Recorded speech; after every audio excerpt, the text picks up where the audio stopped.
చేకూరాలని వైసీపీ భావిస్తుందని వస్తున్న వాటిని ఎలా చూస్తారు? మీరు చివరిగా 1 minute కంక్లూడ్ చేయండి. టాపిక్ మీదే మాట్లాడండి ప్లీజ్.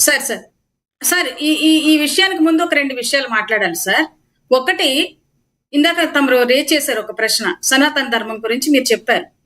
దాని విషయంలో పవన్ కళ్యాణ్ గారు ఈ రోజు క్రిస్టియన్ నమ్ములు సార్. ఎలాగంటే ఏదైతే ఉండి నియోజకవర్గంలో ఎవరైతే త్రిబుల్ గారు ఎమ్మెల్యేగా ఉన్నారో అక్కడ చూడండి సార్, అక్కడ క్రిస్టియన్ చర్చిల మీద మైకులు ఉండడానికి వీల్లేదనేది ఒకటి.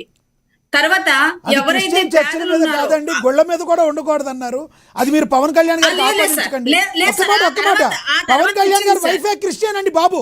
క్రిస్టియన్ అంటే పవన్ కళ్యాణ్కి ఇష్టం లేదని మీరు ఎలా చెప్తారు? అది ఎక్కడ మైకులు ఉండకూడదు, 15 రోజులు ఉండాలని. ఆయన ఎప్పుడైతే అది చేసినప్పుడు ఒక్క మాట పవన్ కళ్యాణ్ గారు ఎక్కడైనా ఏ సభలోనైనా ఒక్క మాట చెప్తే సార్ ఈ రోజు క్రిస్టియన్ అంతా కూడా సంతోషించింది సార్. ఎక్కడ కూడా ఆయన నోరు మాట్లాడలేదు సార్. అందరూ సమానమే, భారతదేశంలో అందరూ ఉంటారు, అన్ని మతాలు ఉంటాయి, అన్ని కులాలు ఉంటాయి, అన్ని ప్రాంతాల వారు సమానమైన అందరూ చాలా లక్ష్మీకాంత్ గారు శివకుమార్ గారు లక్ష్మీకాంత్ గారు ఏదో అడుగుతున్నారు. చెప్పండి సార్. లక్ష్మీకాంత్ గారు ఏదో అడుగుతారంటే అడగండి సార్. జగన్మోహన్ రెడ్డి గారు హయాంలో అంతర్వేది విగ్రహం రథం తగలబడిపోయింది తెలుసుగా, గుర్తుంది కదా సార్? అది జరిగిన తర్వాత 3 రోజులకి ఆగండి సార్. అది జరిగిన తర్వాత 3 రోజులకి అదే గ్రామంలో ఒక చర్చ మీద రాళ్ల దాడి చేసి పగలగొట్టారు సార్, అద్దాలు ఇవన్నీ చేసి. ఆ టైంలో జగన్మోహన్ రెడ్డి గారు కూడా స్పందించలా. ఫస్ట్ స్పందించింది జనసేన పార్టీ నాయకులు పవన్ కళ్యాణ్ గారు. ఈ గుళ్ళ మీద చర్చిల మీద పవన్ కళ్యాణ్ గారిని లక్ష్మీకాంత్ గారు ఒక వాటర్లో వెళ్తే బాగుంటుంది. లక్ష్మీకాంత్ గారు ఒకరికొకరు మాట్లాడితే కన్ఫ్యూజన్ గా ఉంటుంది. కొనసాగట్లేదు ఇప్పుడు. కంక్లూడ్ చేయండి. నేను అడిగేది కరెక్టే, మీరు ఎలక్షన్ ముందు చేశారు, ఇప్పుడు కూటమి వచ్చిన తర్వాత ఎందుకు కొనసాగట్లేదు? ఎందుకు భయం? అర్థమైందా? అన్ని కులాలని అన్ని మతాలని కలుపుకొని ముందుకు వెళ్ళేదే సనాతన ధర్మం. అది మీరు తెలుసుకోండి. మీరు మిడిమిడి జ్ఞానంతో మీరు డిబేట్ లోకి వచ్చి మీరేదో ఒక గడిచే ప్రయత్నం చేయొద్దు. మతాల మధ్య కులాల మధ్య చిచ్చు పెట్టే ప్రయత్నం చేయొద్దు. పూర్తి అవగాహన మీరు తెలుసుకొని రండి డిబేట్లకి. అర్థమైందా? సనాతన ధర్మం అంటే ఏమమ్మా, ఇవాళ మైనార్టీ సంఘాలు, ఇవాళ ముస్లిం సంఘాలు చాలా వరకు 1 రోజులు మద్దతు తెలుపుతాయి సనాతన ధర్మం. 227 గుళ్ళ మీద దాడి జరిగిన దానికి సనాతన ధర్మ పరిరక్షణ అని చెప్పి ఒక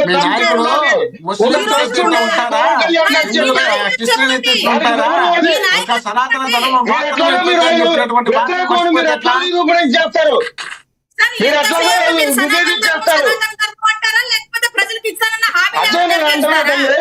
ఆ మిడిమిడి జ్ఞానంతో మీరు రావడం కరెక్ట్ కాదు.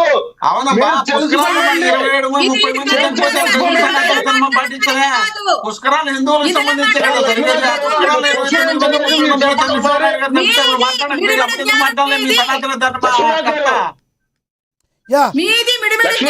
లక్ష్మీకాంత్ గారు ఒక్క నిమిషం మీరు ఆగండి. లక్ష్మీకాంత్ గారు దయచేసి మీరు ఆగండి. నెక్స్ట్ మీరే కంక్లూడ్ చేయండి. వాళ్ళ క్వశ్చన్ ఏంటంటే ఒకసారి చెప్పండి. ఏం చెప్తాను, మీరు మాట్లాడుతుంటే నాకు ఎక్కడ వినపడదు. ఒక్క నిమిషం ఆగండి. 2-3 మాట్లాడారు, నాకేం వినపడలేదు. దయచేసి అందుకనే అంట మీరు టాపిక్ మీద కంక్లూడ్ చేయండి, సమయం లేదు.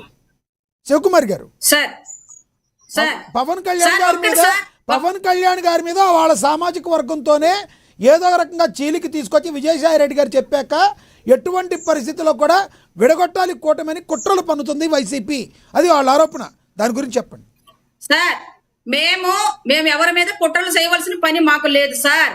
ఇందాక మా సోదరులు చెప్పారు, జగనన్న సింగిల్ గా వస్తాడు, సింగిల్ గానే నెగ్గుతాడు. సింగిల్ గా ఈ రాష్ట్ర ప్రజల్లో అందరి గుండెల్లో గుడి కట్టుకున్నటువంటి వ్యక్తి. ఎవరి మీద కుట్రలు చేయవలసిన పని లేదు. కానీ ప్రజల పక్షాన్ని కుట్ర చేస్తే మాత్రం నిలదీసి అడుగుతాం, నిగ్గు తేలుస్తాం. ఎవరైనా సరే ప్రజలకు చేస్తానటువంటి న్యాయాన్ని చేయకపోతే మా జగనన్న కంపల్సరిగా శివకుమార్ గారు ఏదైతే మీరేమో జగనన్న సింగిల్ అంటారు, గతంలో రాజశేఖర రెడ్డి గారు గోళమంతా కలిసి వచ్చారు. పక్కన పెడితే దానికి మా మోహన్ రెడ్డి గారు వేరే వాదన తీసుకొస్తారు, అది వేరే విషయం. అయితే అసలు మీరు సింగిల్గా ఎందుకు ఉండిపోయారు? ఎవరు మిమ్మల్ని ఎందుకు కలవట్లేదు? మంచి దగ్గరికి ఎవరైనా మేము అడిగితే కదా మీలాగా పోయి కాళ్ళు పట్టుకుంటే మంచి కదా. దగ్గరికి అన్ని మా వెళ్తాయి. దగ్గరికి వచ్చిన వాళ్ళు మేము కాదండి, అడగకపోతే మీరేం చెప్తారు? మంచి దగ్గరికి అన్ని వెళ్తాయి, చెడు దగ్గరికి ఎవరు వెళ్తారు, ఎవరు వెళ్ళరు అని వాళ్ళు అంటున్నారు. ఏమంటారు? శివకుమార్ గారు మోహన్ రెడ్డి గారు ఇస్తా మీకు. మోహన్ రెడ్డి గారు మీరు మాట్లాడితే మళ్ళీ వాళ్ళు ఇద్దరు మాట్లాడతారు. కదా మోహన్ రెడ్డి గారు మీరు మాట్లాడితే మళ్ళీ శేఖర్ రెడ్డి గారు లక్ష్మీకాంత్ గారు మాట్లాడతారు. అయ్యా కాదండి,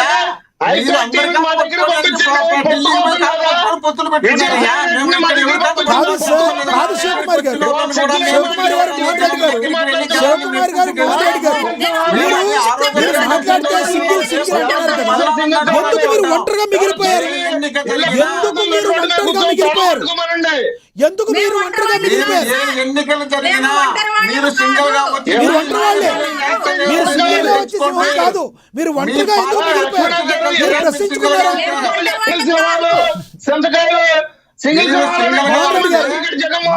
మోహన్ రెడ్డి గారు లక్ష్మీకాంత్ గారు పర్వాలేదు చెప్తారండి, చెప్పండి.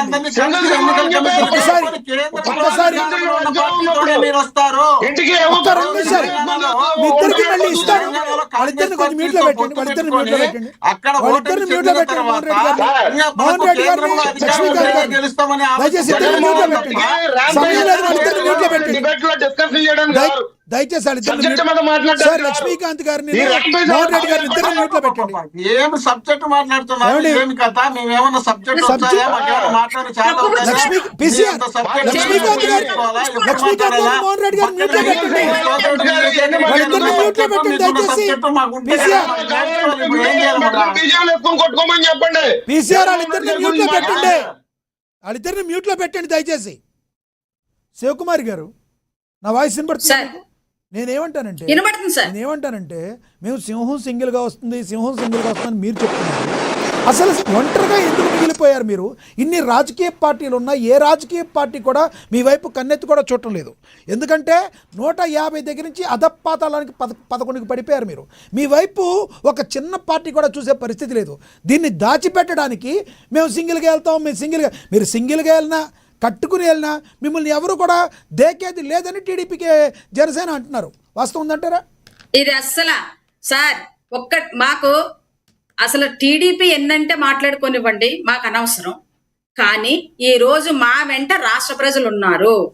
ఎందుకంటే ఇప్పటి వరకు కూటమి ప్రభుత్వం 2.5 ఏళ్ల మధ్యలో ఏమేమి చేసిందో అందరికీ తెలుసు.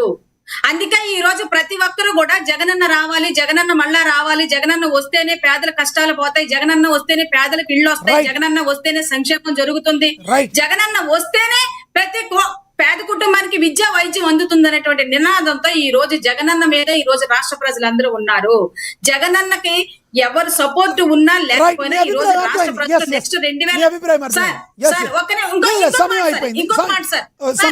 సార్ ఇంకొక మాట ఈ రాష్ట్రంలో పనిచేస్తున్నటువంటి హోమ్ మినిస్టర్ గారు తుని నియోజకవర్గంలో ఒక చిన్న పాప తప్పిపోతే ఆ పాప విషయంలో ఎక్కడ కూడా ఏమి పట్టనట్టు చాలా రోజులు ఆవిడ అసలు ఎక్కడ లేనట్టు కనబడకుండానే వెళ్ళిపోయినటువంటి పరిస్థితి దాఖలాలు మనం చూసాం. ఆవిడ ఎక్కడ ఏది జరిగినా ఎక్కడికి వెళ్లరు, పరామర్శించడు, పలకరించరు, అసలు ఏం జరిగిందో తెలుసుకోరు. ఆవిడ ఏదైనా మాట్లాడాలనుకుంటే వీడియో కాల్ చేసి మాట్లాడతారు తప్ప ప్రజల దగ్గరికి వెళ్ళి ప్రజల పరామర్శించేటువంటి ప్రభుత్వంలో ఉన్నటువంటి మంత్రులు అవనివ్వండి, నాయకులు అవనివ్వండి, ఎమ్మెల్యేలు అవనివ్వండి, చేసినటువంటి ఏ కార్యక్రమంలోనండి సార్ అట్రప్లాప్ అయ్యారు అనేది ఈ రోజు రాష్ట్ర ప్రజలందరూ చెప్తున్నటువంటి మాట. ఫెయిల్ అయ్యారు సార్. శేఖర్ రెడ్డి గారు కంక్లూడ్ చేయండి సార్. ఇక్కడ మనం పవన్ కళ్యాణ్ గారి మీద భారీ కుట్ర జరుగుతోంది. ఎవరు చేస్తున్నారు, ఎందుకు చేస్తున్నారు? సింపుల్ సార్, మూడే రీజన్స్. అంటే మనం రకరకాల విషయాలు మాట్లాడవచ్చా? సార్ ఒక 10 నిమిషాలు అంటే సార్ లక్ష్మణ గారు దయచేసి మీరు ఒక 10 నిమిషాలు ఎక్స్టెండ్ చేయండి. ఎందుకంటే పవన్ కళ్యాణ్ గారు ఈ రోజు ఒక రాష్ట్ర లీడర్ కాదండి, ఆయన సౌత్ ఇండియన్ లీడర్. ఆయన గురించి మాట్లాడాలంటే టైం పడుతుంది. మరి ఇప్పుడు వీళ్ళు ఈ మాదిరిగా బకాసుల్లాగా అడ్డపడి రకరకాలుగా ఇబ్బంది పెడుతూ ఉంటే మాకు టైం ఇవ్వాలి కదా సార్. నేను స్పష్టంగా 3 విషయాలు చెప్పదలుచుకున్నా సార్. ఈ రోజు పవన్ కళ్యాణ్ గారు కోట్లాది మందికి ఆరాధ్య దైవం. ఈ రోజు లక్షల మంది యువతను ఒక దగ్గర చేర్చగల సత్తా ఉన్న వ్యక్తి, అద్భుతమైన ప్రసంగాల్లో దిట్ట. ఆయన ఈ మధ్య కాలంలో ఇంతింతై వటుడింతై అని ఒక అద్భుతమైన లీడర్గా ఎదిగిన పక్షంలో ఈ రోజు కూటమి ఇలాగే కొనసాగితే 2029లో మేము గెలవలేము. ఇప్పుడు ఏదైతే సంక్షేమ పథకాలు ప్రవేశపెట్టి నడుపుతున్నారో, అట్లాగే ఏదైతే డెవలప్మెంట్ ఈ రోజు నడుస్తోందో, అభివృద్ధి రకంగా ఏదైతే ఈ రాష్ట్రం పయనిస్తుందో, అమరావతి ఏ రకంగా అయితే ముందుకు సాగుతోందో, ఐటీ కంపెనీలు కావచ్చు, పారిశ్రామిక కంపెనీలు కావచ్చు, ఏదైతే ఈ రాష్ట్రానికి వస్తున్నాయో ఇవన్నీ కొనసాగితే 2029లో మాకు పుట్టుగతులు ఉండవు, సింహం సింగల్గా పోయినా 11 సీట్లు కూడా రావని భయపడి మోహన్ రెడ్డి గారు మీకు ఇస్తారులే, డోంట్ వరీ, నా తర్వాత మీరే మాడుతులే, భయపడి ఈ రోజు పవన్ కళ్యాణ్ గారిని ద్వేషించడం, పవన్ కళ్యాణ్ గారిని ఇబ్బంది పెట్టడం, ఆయన మీద దుమ్మెత్తిపోయడం, ప్రజల్లో పలుచన చేయడం, దానికి రకరకాల పద్ధతులు అనుసరిస్తున్నారు సార్. కులాల మధ్య చిచ్చు పెట్టడం, మతాల మధ్య చిచ్చు పెట్టడం. కులాల మధ్య ఏంటి సార్? ముందు కాపులు తీసుకున్నారు, రకరకాలుగా అంబటి రాంబాబు గారితో, పేర్ని నాని గారితో మాట్లాడడం మొదలుపెట్టారు సార్. కాపులకి కమ్మలకి మధ్యలో గలాట పెట్టాలని ట్రై చేశారు. కాపుల మధ్యలో చిచ్చు పెట్టి, అంటే పవన్ కళ్యాణ్ గారిని కాపులకు దూరం చేయాలనే ప్రయత్నాలు కూడా కొన్ని చేస్తున్నారు. అట్లాగే సార్ ఈ రోజు దళితులు సార్, దళిత క్రైస్తవ శంకారామం పెట్టడానికి ప్రధానమైన కారణం, ఎవరైతే దళితులు క్రిస్టియన్స్ లో ఉన్నారో వారిని అడ్డం పెట్టుకొని ఈ ప్రభుత్వాన్ని మేము తిడతాం, ప్రభుత్వం మా మీద చర్యలు తీసుకుంటే ప్రభుత్వం దళితులకు వ్యతిరేకంగా పనిచేస్తుందనే భావనను దళితుల్లో తీసుకెళ్లి ఈ ప్రభుత్వానికి వ్యతిరేకంగా ఓటించాలనే భావంతోనే దళిత శంకారామం మీటింగ్ పెట్టారు తప్పితే, దళిత క్రైస్తవ శంకారామం మీటింగ్ పెట్టారు తప్పితే సార్ జయశ్రావణ్ కుమార్ ఒకే మాట చెప్పారు, ఐఎమ్ ప్రౌడ్ హిందూ అని ఒకే మాట చెప్పారు ఆయన జయశ్రావణ్ కుమార్. నేను అడుగుతున్నా, నువ్వు నిజంగా ప్రౌడ్ హిందూ అయితే నువ్వు ఎందుకు క్రైస్తవ శంకారామం నువ్వు ఎందుకు పెట్టావు?